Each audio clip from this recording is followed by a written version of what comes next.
večkrat namignil, da se meni po eni strani zdi vloga medijev, kot si jo pač večinoma predstavljamo, v tem smislu celo precenjena. Veliko ljudi medije krivi za stanje, ki je v Sloveniji. Mislim, da to ni fair, zaradi tega, ker so še enkrat poudarjam mediji odraz družbe, ne pa obratno. Toda, kot sem rekel, lahko seveda z tem, da pustijo do besede vsem zgodbam,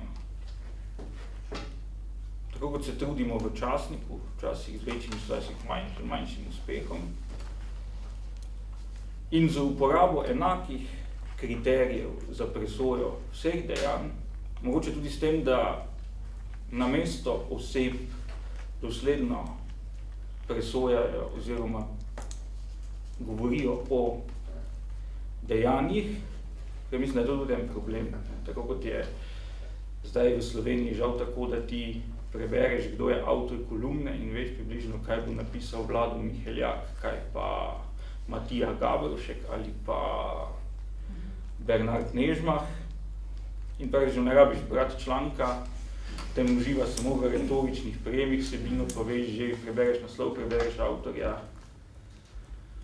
In dobro veš, da bo v enih kolumnah vedno na tapeti Ivan Janez Janša, v drugih pa Zoran Janković in Milan Kučan, da bi en bistven prispevek bil tudi to, da se odmaknemo od te obsedenosti z ljudmi in osebami, da se bolj posvetimo njihovim dejanjem in potem presojamo dejanja in to, koliko se le da z enakimi vatli za vse.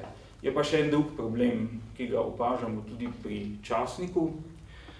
Namreč tudi bralci niso v zadnjih 20 letih naredili tega demokratičnega izkoraka. In bralci v veliki večini v Sloveniji pričakujejo, da bodo v prebranem našli potrditev svojih pogledov. Mediji bi morali znati vztrajati pri dosledni zvestobi enakih meril za vse. Tudi če bo to v prvi fazi kakšnega bralca odgnalo.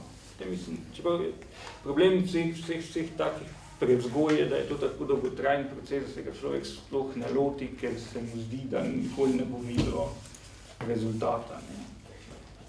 In potem se pač rajši držimo rutine, vemo, kaj bralci pričakujejo, tisto jim serviramo. Mislim, da je to skušnjava vsakega človeka, ki je aktivn v mediji. Ko sem to opisal, da tudi pri časniku so ta pričakovanja bralcev, tudi v naših diskusijah na uredništvu, vedno tisto, kar nas zaposluje. Ne? In potem se včasih odločimo, ja, pa tega ne bi, pa onega ne bi, kaj bo pa ta rekel, pa kaj bo on je rekel, pa ta nas je zadnjič nazijal. Mislim, da bi morali biti mediji aktivnejši. Vsi jim pripisujemo, kako velika močna sila so, ki nas stiska z petami, z nogami,